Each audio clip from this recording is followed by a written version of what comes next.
ചേച്ചി പെട്രോൾ അടിച്ച് കൊടുക്കുമെന്ന് അവന് അവന്റെ വണ്ടിക്കല്ല അവന്. അത് കഴിഞ്ഞിട്ട് എന്നോട് ചോദിച്ചു, ഇത് നിങ്ങളുടെ ഇതിലേക്ക് എത്ര ലിറ്റർ പെട്രോൾ കൊള്ളും? ആ ഒരു രീതിയിൽ അവൻ എന്നോട് സംസാരിച്ച് എന്റെ ഇവിടെ തോണ്ടുക 3 പ്രാവശ്യം. ഞാൻ കൈ അടങ്ങി മര്യാദയ്ക്ക് നിന്നു, ഞാൻ കൈ ചൂണ്ടി കാണിക്കുന്നുണ്ട്. എനിക്ക് രക്ഷ വേണ്ടേ, എനിക്ക് തടയണം അടി. അതുകൊണ്ടാണ് ഞാൻ ആ മോസ് എടുത്തോട്ട് അത് എടുത്തിട്ട് ഞാൻ തടഞ്ഞു. CCTV കാണുന്ന എത്ര വലിയ അക്രമം നടത്തിയിട്ട് ആ പ്രതിക്ക് രക്ഷപ്പെടാനുള്ള എല്ലാ പഴുതും ഉണ്ടാക്കി കൊടുത്തത് എന്ത് സന്ദേശമാണ് ജനങ്ങളിലേക്ക് പോലീസ് കൊടുക്കുന്നത്? പറഞ്ഞു കൊടുത്ത കാര്യമല്ല പോലീസ് എഴുതിയത്. ഞാൻ ഈ കാര്യങ്ങൾ നടന്ന കാര്യങ്ങളെല്ലാം പറയുന്നുണ്ട്. പക്ഷേ പുള്ളിക്കാരി പറഞ്ഞു അതൊന്നും എഴുതാൻ പാടില്ല, അതൊന്നും എഴുതാൻ പാടില്ല. അവരോട് പറഞ്ഞു ഞങ്ങൾ മടുത്തു. പിന്നെ ഇപ്പോൾ ഞങ്ങൾക്ക് എന്തെങ്കിലും നഷ്ടപരിഹാരം വേണമെങ്കിൽ ഞങ്ങൾ തരാം, കേസ് ഒഴിവാക്കി തരണം എന്നാണ് പറയുന്നത്. ഒരു ദിവസം കിടന്ന് അതിന് രേഖ കാണിക്കണ്ടേ? അതൊന്നും കാണിക്കാതെ ആള് ജാമ്യത്തിൽ അറിയിട്ടുണ്ട്. പെട്രോൾ പമ്പിലെ അതിക്രമത്തെ അതിജീവിച്ച റോസാമ്മച്ചേട്ടത്തിൻ്റെ കൂടെ ഉണ്ട്. അപ്പോൾ എന്താ നടന്നത് കാര്യങ്ങളൊക്കെ ഞാൻ ചോദിക്കട്ടെ. എങ്ങനെയാണ് റോസാമ്മച്ചേ, എന്താ നടന്നത് സംഭവം കറക്റ്റായിട്ടൊന്ന് പറഞ്ഞുതരും? അത് 22-ാം തീയതി ഉച്ച കഴിഞ്ഞിട്ടായിരുന്നു സംഭവം. 22-ാം തീയതി ഉച്ച കഴിഞ്ഞിട്ട് 3:30-ക്കായിരുന്നു സംഭവം. ഞാൻ അവിടെ നിൽക്കുമായിരുന്നു. ഈ പയ്യൻ ആ കുട്ടീനെ നിൽക്കുമായിരുന്നു. ഈ പയ്യൻ ആദ്യമായിട്ട് ഞാൻ അവനെ കാണുന്നേ. ഈ പയ്യൻ എൻ്റെ അടുത്തോട്ട് വന്നിട്ട് ആദ്യം ചോദിക്കുന്ന ചോദ്യം അതെന്ന് വെച്ചാൽ പെട്രോൾ എല്ലാരും ചോദിക്കും ഇത്ര രൂപയ്ക്ക് ചേച്ചി പെട്രോൾ 100 രൂപയ്ക്ക് 50 രൂപ അങ്ങനെയാ പറയുന്നത്. വന്ന് കയറി വന്നപ്പോ തന്നെ ചോദിച്ചു അവന് പെട്രോള് അവന്റെ വണ്ടിക്കല്ലാതെ അവന് പെട്രോൾ അടിച്ചു കൊടുക്കൂന്ന്. ഞാൻ പെട്രോൾ അടിച്ചു കൊടുക്കുന്നു അവന്റെ വണ്ടിക്കല്ലാതെ. ചേച്ചി പെട്രോൾ അടിച്ചു കൊടുക്കൂന്ന് അവന്, അവന്റെ വണ്ടിക്കല്ല അവന്. അത് കഴിഞ്ഞിട്ട് എന്നോട് ചോദിച്ചു, ഇത് നിങ്ങളുടെ ഇതിലേക്ക് എത്ര ലിറ്റർ പെട്രോൾ കൊള്ളും? ആ ഒരു രീതിയിൽ അവൻ എന്നോട് സംസാരിച്ച്, അതായത് മോശപ്പെട്ട ഭാഷയാണ് ഉപയോഗിച്ചിരിക്കുന്നത്. അത് കഴിഞ്ഞിട്ട് ഞാൻ ഒന്നും മിണ്ടിയില്ല. ഞാൻ അത് കേട്ട ഭാഗം തന്നെ മാറിപ്പോയി.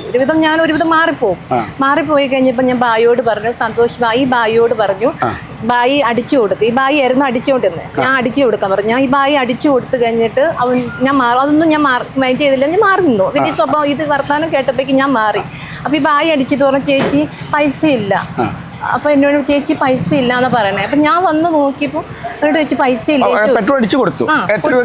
300 രൂപയ്ക്ക് പെട്രോൾ അടിച്ചു. അപ്പൊ പൈസ ഇല്ലാന്ന് പറഞ്ഞിട്ട് അപ്പൊ ഞാൻ പയ്യൻ പറയുന്നു. അപ്പൊ ഞാൻ ചോദിച്ചു പൈസ ഇല്ലാന്ന് പറഞ്ഞു ഇയാള്.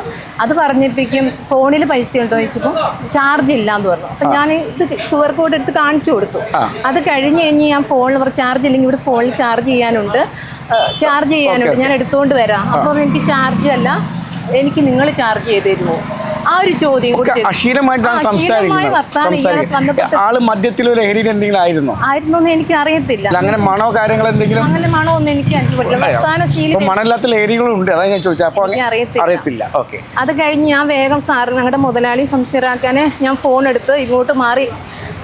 എൻ്റെ ഫോണിൽ തന്നെ ഞാൻ വിളിച്ചു. ഇവിടെ ഇന്നപ്പോൾ പിന്നെ ഇങ്ങനെ ഓരോ വാക്കുകളിലാക്കിക്കോട്ടെ. ഈ കുറ്റിയുമല്ല ഞാൻ വിളിച്ചുകൊണ്ടിരിക്കുന്നു. അവിടെ നിന്ന് ഇങ്ങോട്ട് വന്നു, ഫോണുമായിട്ട് വന്നു. അതെ. വണ്ടി അവിടെ ഉണ്ട്. ആ പയ്യൻ എൻ്റെ പിന്നാലെ വരുന്നുണ്ട്. അപ്പം ഞാൻ ഇവിടെ നിന്ന് സംസാറാക്കി നിൽക്കുന്നു. ഞാൻ വിളിച്ചു സംസാറാക്ക ഇങ്ങനെ പൈസ തരുന്നില്ല, ഇവനിങ്ങനെ ഓരോ കാര്യങ്ങൾ ഇങ്ങനെ അന്വേഷണം പറഞ്ഞുകൊണ്ടിരിക്കുന്നു. അപ്പോൾ എൻ്റെ ഫോണ് ഇവൻ തല്ലി പൊട്ടിക്കാൻ എന്നെ വിടുന്നു. കയ്യിൽ നിന്ന് വാങ്ങാൻ ശ്രമിക്കുന്നു, തല്ലി പൊട്ടിക്കാൻ പറ്റും. ഞാനിങ്ങനെ വിളിച്ച് പറയാം, മുതലാളിയോട് വിളിച്ച് പറഞ്ഞോണ്ടിരിക്കുന്നു. ഇവൻ ഫോൺ തല്ലി പൊട്ടിക്കാൻ നോക്കുന്നു. എൻ്റെ ഇവിടെ തോണ്ടുക 3 പ്രാവശ്യം. ഞാൻ കൈ അടങ്ങി മര്യാദയ്ക്ക് നിന്നു, ഞാൻ കൈ ചൂണ്ടി കാണിക്കുന്നുണ്ട്. ആ സമയത്ത് ഇവന് എൻ്റെ 2 പ്രാവശ്യം 3 പ്രാവശ്യമായി ഞാൻ മര്യാദയ്ക്കുന്ന കൈ വീശി ഇങ്ങനെ അടിച്ചില്ല. ഞാനിങ്ങനെ വീശി മൂന്നാമത്തെ പ്രാവശ്യം എൻ്റെ ജസ്റ്റിലോട്ട് കൈ പിടിക്കാൻ വന്നപ്പോൾ ഞാൻ കൈ വീശി അടിച്ചു. അപ്പോൾ അവൻ്റെ തലയിൽ ഹെൽമെറ്റ് ഉണ്ട്. ആ അടി അവന് കൊണ്ടിട്ടില്ല. ഹെൽമെറ്റ് ഉണ്ട്, അവന് കൊണ്ടിട്ടില്ല. ആ സമയത്ത് ഞാൻ എന്ത് ചെയ്തു, അവൻ ഇവൻ്റെ കയ്യിലുള്ള ഫോണും കൊണ്ട് എൻ്റെ ഇവിടേക്കാണ് ആദ്യം അടിച്ചത്. എന്നെ ഇവിടേക്ക് അടിച്ചത്. ആ അടി കഴിഞ്ഞപ്പോൾ പിന്നെ ഇവനെ ഊങ്ങി വരുന്നുണ്ട്.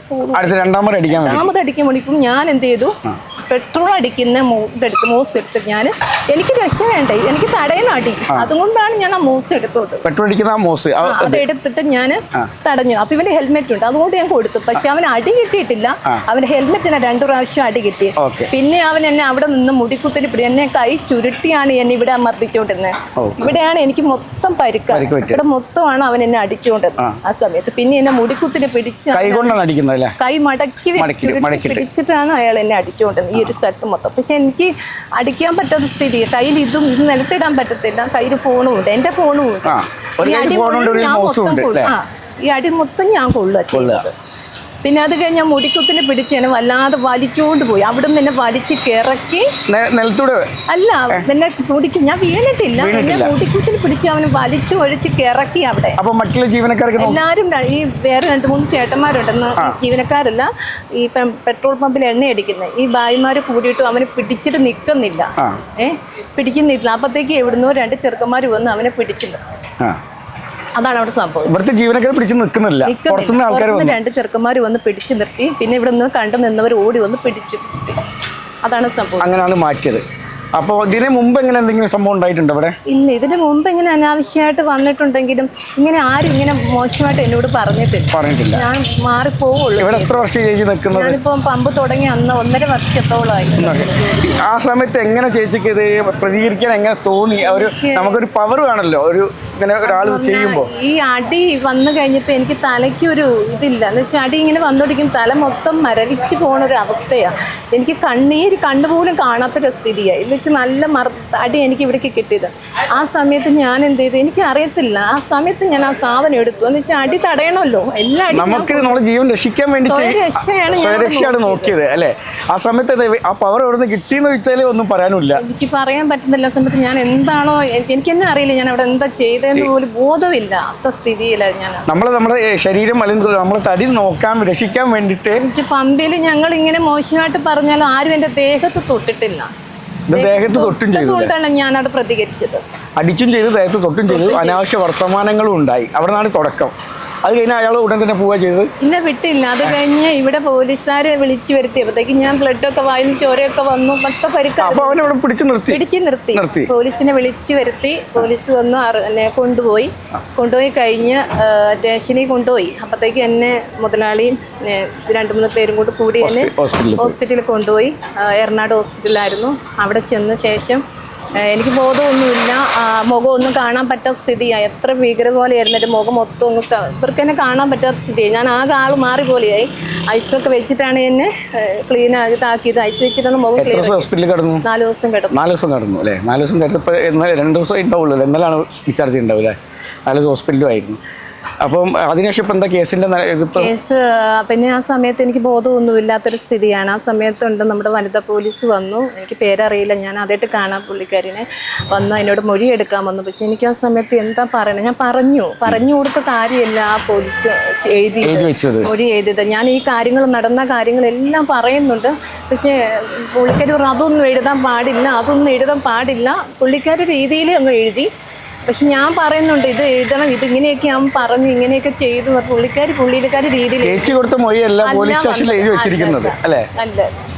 അപ്പൊ അത് തിരുത്താൻ പറഞ്ഞില്ലേ? തിരുത്തണം. ഞാൻ എന്നിട്ട് പിന്നെ അതിൽ ഉപ്പ് വന്നിട്ടുണ്ട്, ഞാൻ ഉപ്പ് ഇട്ടു. പക്ഷെ എനിക്ക് ആ സമയത്ത് എന്താണോ ഇതിന്റെ ഒരു മെന്റലി ആകെ കേസിൽ എന്താ വായിച്ചതോ അതോ പുള്ളിക്കാരി പറഞ്ഞ് 2 മിനിറ്റും കൊണ്ട് വന്നിട്ടുണ്ട്. പെട്ടെന്ന് മൊഴി എടുത്തു, പെട്ടെന്ന് വേണം ഉപ്പിടണം എന്ന് പറഞ്ഞു. പക്ഷെ ഇങ്ങനെ ഒരു സമയം പോലും എനിക്ക് തന്നില്ല. ആ സമയത്ത് വായിച്ചു നോക്കാനോ കേൾക്കാനോ ഒന്നും എനിക്ക് ടൈം അവിടെ തന്നില്ല. ഈ പയ്യനെ ഈ പരിസരത്തിലാണോ? തണ്ണിക്കടവ് എന്നാണ് ഇപ്പം അറിയുന്നത്. തണ്ണിക്കടവ് അടുത്താണോ? തണ്ണിക്കടവ് കുറച്ച് അടുത്താണ്. പരിസരത്തുള്ള ആൾ തന്നെയാണല്ലേ? ഇതിന് മുമ്പ് ചിലപ്പോൾ ഇവിടെ വന്നിട്ടുണ്ടോ ഞാൻ കണ്ടിട്ടില്ല. ഞാൻ ആദ്യമായിട്ടാണ് അവനെ കാണുന്നത് അല്ലേ? ഇപ്പം അവരുടെ ഭാഗത്തുനിന്ന് വേറെ എന്തെങ്കിലും കേസെല്ലാം ഒത്തുതീർപ്പിനോ അങ്ങനെ ശ്രമങ്ങൾ എന്തെങ്കിലും നടക്കുന്നുണ്ടോ? അതെനിക്ക് ശ്രമിക്കുന്നുണ്ടാവും അല്ലേ? അപ്പൊ അങ്ങനെ ഒരു ശ്രമം വന്നാൽ എന്താ അതിന് തയ്യാറാവുകയാണ് ചെയ്യുന്നത്? ഇത്രയൊക്കെ ആക്രമിച്ചിട്ടും മുന്നോട്ട് പോകാൻ തന്നെ തീരുമാനം. ഇതേപോലെ കേസ് ഇപ്പൊ ഞാൻ കോംപ്രമൈസ് ആക്കി കഴിഞ്ഞാൽ പിന്നെ നാളെ എന്നെ പോലെ പെണ്ണുങ്ങൾ അതുകൊണ്ടാണ് ഞങ്ങൾ ഇവിടെ എത്താൻ കാരണം എന്താ വെച്ചാൽ അവന് വളർന്നു വെച്ചാൽ അവന് ശരിയാവത്തില്ല. എന്ന് വെച്ചാൽ ഇങ്ങനെ കൊടുത്തിട്ടില്ലെങ്കിൽ ഇതിനകത്ത് ഒരു പെണ്ണിന്റെ ദേഹത്ത് കൈവച്ച് ഇവൻ നാളെ ഇതുപോലെ വേറെ പെണ്ണ് ഞാനല്ലാതെ വേറൊരു പെണ്ണിന്റെ മേത്തോട്ട് ഇതുപോലെ ചെയ്താൽ അവന് പിന്നെ അത് എന്താ പറയാ അതൊരു ഇതായിരിക്കും. സ്ത്രീകൾക്ക് നേരിൽ അക്രമങ്ങൾ നിയമവിരുദ്ധമാണല്ലോ എല്ലാവർക്കും അറിയാം. ഏത് കൊച്ചുകുട്ടികൾക്ക് അറിയുന്ന ഒരു കാര്യമാണ്. ആ സമയത്താണ് ഇതൊക്കെ നടന്നുകൊണ്ടിരിക്കുന്നത്. പക്ഷെ ഞങ്ങൾ വരുന്ന ഞങ്ങളുടെ കുടുംബം പോലെ തന്നെ മക്കളെ വളർത്താനും കടങ്ങളും ബാധ്യതയൊക്കെ ഉണ്ട്. അതിനാണ് ഞങ്ങൾ ഇവിടുത്തെ ചൂട് ഇപ്പം ഭയങ്കര ചൂടാണ്. ഈ ഓടിൻ്റെ ചൂടും മേലത്തെ ചൂടും വൈകുന്നേരം ആകുമ്പോഴേക്കും ഞങ്ങൾ തളർന്നു പോകുന്ന ഒരു അവസ്ഥയിലാണ് ഞങ്ങൾ ഇവിടെ നിൽക്കുന്നത്. ആ സ്ഥിതിയിൽ ഇവൻ ഈ മോശമായിട്ട് വരുമ്പോൾ ഞങ്ങൾ പ്രതികരിക്കാതെ ഞങ്ങൾ കൈ കെട്ടി നിൽക്കാൻ പറ്റുമോ? ഒരിക്കലും പറ്റില്ല. പ്രതികരിക്കേണ്ടടുത്ത് പ്രതികരിക്കുക തന്നെ വേണം സ്ത്രീകൾ. അപ്പോൾ ഇത്തരത്തിൽ വരുമ്പോൾ ഞാൻ ചോദിക്കട്ടെ, ഇപ്പം ചേച്ചിക്കുണ്ടായപ്പെട്ട അനുഭവങ്ങൾ വരുമ്പോൾ സ്ത്രീകളെ ഏത് രീതിയിലാണ് നേരിടേണ്ടത്? ഇനി പ്രതികരിക്കണം. പ്രതികരിക്കണം. ഞാൻ അതേ പറയുന്നുള്ളൂ, പ്രതികരിച്ചേ പറ്റുള്ളൂ. ഇല്ലെങ്കിൽ ഇങ്ങനെയുള്ള ആൾക്കാർ നമ്മുടെ ദേഹത്തോട്ട് കയറുള്ളൂ. ഇങ്ങനെ പ്രതികരിച്ചില്ലെങ്കിൽ ജനങ്ങൾ വനിതകൾക്ക് ഈ നമുക്ക് ജോലി ചെയ്യാൻ പറ്റാത്ത സ്ഥിതിയിലേക്കോ ഈ ഒരു കണ്ടീഷനിലേക്ക് പോകാൻ പറ്റത്തില്ല. എന്ന് വെച്ചാൽ നമ്മൾ എവിടെ നിന്നാലും പെണ്ണുങ്ങൾ പ്രതികരിച്ചേ പറ്റുള്ളൂ. ഓക്കെ, അപ്പോൾ സ്ത്രീകളുടെ നേരെ അക്രമം നടത്തുന്നത് തെറ്റാണെന്ന് എല്ലാവർക്കും അറിയാം. അപ്പോൾ എല്ലാവരും പ്രതികരിക്കണം തന്നെയാണ് ചേച്ചി പറയുന്നത്. നമുക്ക് ഇതിൻ്റെ ഓണർ ഒന്ന് കാണാം, എന്തൊക്കെ കാര്യങ്ങളൊന്നും ഞാൻ ഓണറുമായിട്ട് കൊണ്ട് ചോദിക്കട്ടെ. എന്താ ഇപ്പോൾ ശരിക്കും ഈ കേസിൻ്റെ അവസ്ഥ എന്താണ്? കേസിന്റെ അവസ്ഥ, ഇവിടെ നടന്ന സംഭവങ്ങളെല്ലാം വീഡിയോയിൽ എല്ലാവരും കണ്ടതാണ്. ഇത്രയും ക്രൂരമായിട്ടൊരു സ്ത്രീയെ ആക്രമിച്ചിട്ടും ഇത്രയും അസഭ്യം പറഞ്ഞും സ്ത്രീത്വത്തെ അപമാനിച്ചിട്ടും പോലീസിന്റെ ഭാഗത്തു നിന്നുണ്ടായ നടപടി വളരെ മോശമായ രീതിയിലാണ് തന്നെ. ഈ സംഭവം നടന്ന് ഇവിടെ കഴിഞ്ഞാൽ പ്രതിനെ ഇവിടുന്ന് രക്ഷപ്പെടാൻ നാട്ടുകാർ സമ്മതിച്ചിട്ടില്ല. ഇവിടെ പിടിച്ചു വെച്ചു. ഇവിടെ നാട്ടുകാർ പിടിച്ചു വെച്ചു. 100-200ഓളം ആളുകൾ ഇവിടെ നിന്ന് ക്യാമറയിൽ കാണുന്നുണ്ട്. ആ സമയത്ത് സാർ ഇവിടെ ഉണ്ടായിരുന്നോ? ഇല്ല, ഞാൻ വന്നപ്പോൾ ഞാൻ കാണുന്ന രംഗം പമ്പ് നിറയെ ആളാണ്. ഈ നാട്ടുകാർ മൊത്തം സംഘടിച്ചിട്ടുണ്ട് ഇവിടെ. നാട്ടുകാർ മൊത്തം പ്രതി ഇവിടെ തടഞ്ഞു വെച്ച് അപ്പോഴേക്ക് പോലീസ് ജീപ്പ് വന്നിട്ടുണ്ട്. പോലീസ് വന്നിട്ടുണ്ട്. പോലീസിന് നാട്ടുകാർ കൈമാറിയ പ്രതിയാണ്. പ്രതി മിസ്സിങ് പോലും അല്ല. ഓക്കെ, പ്രതിക്ക് രക്ഷപ്പെടാനുള്ള വകുപ്പും കൂടെ നാട്ടുകാരടക്കം തടഞ്ഞു വെച്ച് പ്രതിനെ പോലീസിന് കൈമാറി. ആ തിരക്കിന്റെ ഇടയിൽ പോലീസ് വന്ന് പെട്ടെന്നൊരു വനിതാ പോലീസ് വന്നിട്ടാണ് മൊഴി എടുക്കുന്നത്. ഹോസ്പിറ്റലിൽ വന്നിട്ട് പെട്ടെന്ന് വന്ന് മൊഴി എടുത്തു പോയി. അപ്പോൾ അവർ പറയുന്നത് വെച്ചാൽ മൊഴി എടുത്തപ്പം ഇവർ പറഞ്ഞ കാര്യങ്ങൾ മുഴുവൻ എഴുതിയിട്ടില്ല. അതൊന്നും എഴുതേണ്ട ആവശ്യമില്ല, കേസിനും വേണ്ടി നമുക്ക് തൽക്കാലങ്ങൾ ഇത് പറഞ്ഞു തന്നാൽ മതി എന്ന് പറഞ്ഞിട്ട് അത് ചേച്ചി പറഞ്ഞു എന്നോട്. അവർ പറഞ്ഞ മൊഴി കൊടുത്ത സാധനമല്ല FIR ഇതിലും ഇവരെ മൊഴിയിൽ എഴുതിയെടുത്ത് ഇവർ പറഞ്ഞതിൻ്റെ കാൽഭാഗം പോലും അവിടെ ഇവിടെയും തൊടാത്ത രീതിയിൽ പ്രതിക്ക് രക്ഷപ്പെടാനുള്ള എല്ലാ മാർഗങ്ങളും വെച്ചിട്ട് ഇത്രയും ക്രൂരമായൊരു സംഭവം നടന്നിട്ടും അത്ര നിസ്സാരമായ വകുപ്പുകൾ ചേർത്തിട്ട് അതിനു വേണ്ടി മാത്രം എഴുതിയിട്ട് ഒരു കടമ നിർവഹിക്കുന്ന രീതിയിലാണ്. അത് പ്രതിക്ക് അനുകൂലമായ രീതിയിലാണ് എഴുതി വെച്ചത്. ഇത്രയും നല്ലതാണെങ്കിൽ ഇത്രയും നല്ല ഒരു അക്രമം നടന്നിട്ടും അതിനെതിരെ പോലീസ് എടുത്ത നടപടിയും ഇത് പൊതുജനത്തിന് കൊടുക്കുന്ന സന്ദേശം എന്താണ്? എവിടെ എന്ത് ചെയ്താലും ഇവിടെ ഊരി പോരാം എന്നുള്ള ഒരു സന്ദേശമാണ് പോലീസിന്റെ ഭാഗത്തുനിന്ന് ഉണ്ടായിട്ടുള്ളത്. അത് അവര് തന്നെ മേലുദ്യോഗസ്ഥന്മാർ തന്നെ ആലോചിച്ചാൽ മതി. ഇത്രയും ഈ രീതിയിൽ ഈ ക്യാമറയിൽ ഈ CCTV കാണുന്ന ഇത്ര വലിയ അക്രമം നടത്തിയിട്ട് ആ പ്രതിക്ക് രക്ഷപ്പെടാനുള്ള എല്ലാ പഴുതും ഉണ്ടാക്കി കൊടുത്തത് എന്ത് സന്ദേശമാണ് ജനങ്ങളിലേക്ക് പോലീസ് കൊടുക്കുന്നത്? ഞങ്ങൾ അറിഞ്ഞാണ് അവന് മാനസികമാണ്. മാനസികാന്ന് പറഞ്ഞ ഒരു രോഗിയെ ഹോസ്പിറ്റലിൽ പിടിച്ചിട്ട് ആളെ ഈ കാര്യത്തിന് കൊണ്ട് പിടിച്ചു. എൻ്റെ പെങ്ങളെ തല്ലിട്ട് കൊണ്ട് ജയിലിൽ ഇവിടെ കൊണ്ടിട്ടിരുന്നു. എന്നിട്ട് അവിടുന്ന് മാനസികമാണെന്ന് പറഞ്ഞിട്ട് അവിടെ നയിച്ചിട്ടേക്കുക. മാനസിക ആളെ അങ്ങനെ നയിച്ചിടാൻ പാടുണ്ടോ? മാനസിക ഹോസ്പിറ്റലിൽ കൊണ്ടുപോകണം. ഒരു ദിവസം കിടന്ന് അതിൻ്റെ രേഖ കാണിക്കണ്ടേ? അതൊന്നും കാണിക്കാതെ ആള് ജാമ്യത്തിൽ ഇറങ്ങിയിട്ടുണ്ട്. ഒരു പെണ്ണിനെ തല്ലിയിട്ട് ഈ കോളാക്കിയിട്ട് അവൻ ജാമ്യത്തിൽ ഇറങ്ങി ഇറക്കുക. ഇന്നത്തെ കാലത്ത് സ്വന്തം പെണ്ണുങ്ങളെ തല്ലാൻ പാടില്ലാത്ത കാലത്ത് ഒരു വേറെ പെണ്ണിനെ തല്ലിയിട്ട് അവൻ ജാമ്യത്തിൽ ഇറങ്ങി ഇറക്കാറ് എന്തായാലും അവസ്ഥ? നിയമമൊന്നും ഒന്നുമല്ലേ? ഞങ്ങളെ ഹോസ്പിറ്റലിൽ കടന്ന സമയത്ത് അവൻ്റെ കൂട്ടുകാരന്മാരെ ഞാൻ പുറത്ത് നിൽക്കുകയാണ്. അപ്പോൾ CT സ്കാൻ എടുക്കാൻ വേണ്ടി ഹോസ്പിറ്റലിൽ പോയപ്പോൾ അവൻ്റെ കൂട്ടുകാരന്മാർ എൻ്റെ അടുത്ത് വന്നു. ഞാൻ പുറത്ത് നിൽക്കുകയാണ്. അന്നേരം ഓരോരോ 4 പേര് വന്നിട്ട് എന്നോട് ചോദിച്ചു അടി കൊണ്ട ആളെ ആരാന്ന് ചോദിച്ചു. ഞാൻ പറഞ്ഞു എൻ്റെ പെങ്ങളാണ്, അനീത്തിയെന്ന് പറഞ്ഞു. അപ്പോൾ ഞാൻ പറഞ്ഞു ഇങ്ങനെ വർത്തമാനം പറഞ്ഞപ്പോൾ അവർ പറയാണ് അവനങ്ങനെ തന്നെയാണ്, പുള്ളു ഇങ്ങനെ തന്നെയാണ്, അവൻ പെരയിലൊക്കെ പുള്ളു അവിടേക്കായിട്ട് കച്ചറയായിട്ട് നടക്കുന്ന ആളാണ്, പല കേസുകളുണ്ട്. അവനോട് പറഞ്ഞ് ഞങ്ങൾ മടുത്തു. പിന്നെ ഇപ്പോൾ പെങ്ങൾക്ക് എന്തെങ്കിലും നഷ്ടപരിഹാരം വേണമെങ്കിൽ ഞങ്ങൾ തരാം, കേസ് ഒഴിവാക്കി തരണം എന്നാണ് പറഞ്ഞത്. ഒത്തുതീർപ്പിന് വന്നു. ഒത്തുതീർപ്പിന് വന്നു. ഞങ്ങൾ ഹോസ്പിറ്റലിൽ കിടക്കുന്ന സമയത്ത് നഷ്ടപരിഹാരം എന്താ വെച്ചാൽ ഞങ്ങൾ തരാം, കേസ് ഒഴിവാക്കി തരണം. അവൻ്റെ ചേട്ടൻ്റെ കല്യാണമാണെന്ന് പറഞ്ഞു. മറ്റന്നാൾ നാണക്കേടാണ്. അവരറിഞ്ഞു കഴിഞ്ഞാൽ നാണക്കേടാണ്. അപ്പം എങ്ങനെയെങ്കിലും സോൾവ് ആക്കി തരണം, എന്താ വെച്ചാൽ നമ്മൾ തരാമെന്ന് പറഞ്ഞു. അതാണ് എന്നോട് പറഞ്ഞത്.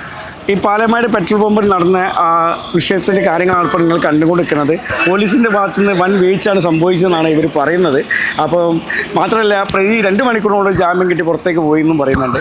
ഈ വെയിലും കൊണ്ടിട്ട് വളരെ തുച്ഛമായ ശമ്പളത്തിന് ജോലി ചെയ്യുന്ന ഒരു യുവാക്കാരാണ് പെട്രോൾ പമ്പ് ജീവനക്കാരെന്ന് പറയുന്നത്. പ്രത്യേകിച്ച് സ്ത്രീകൾ, അവരോടൊക്കെ ഇത്തരത്തിൽ അക്രമം കാണിക്കുക എന്ന് പറയുന്നത് വളരെ വളരെ മോശമാണ്, ഒരിക്കലും ചെയ്യാൻ പാടില്ലാത്തതാണ്. അപ്പോൾ ഇത്തരത്തിലെ അക്രമങ്ങൾ ശരിയല്ല എന്നുള്ളത് നമുക്ക് എല്ലാവർക്കും അറിയാം. എന്നിട്ടും ഇത് നാട്ടിൽ ആവർത്തിച്ചുകൊണ്ടിരിക്കുകയാണ്. അപ്പോൾ ഇതിനൊക്കെ ഒരു മറുപടിയായിട്ട് തന്നെ ഈ ചേച്ചി നിൽക്കുന്ന പറയുന്നത്. ചേച്ചി ശക്തമായ കേസുമായിട്ട് മുമ്പോട്ട് പോവുകയാണ്. എന്നാൽ ചേച്ചിക്ക് നീതി ലഭിക്കട്ടെ എന്ന് പറഞ്ഞുകൊണ്ട് ഈ എപ്പിസോഡ് ഇവിടെ അവസാനിപ്പിക്കുന്നു.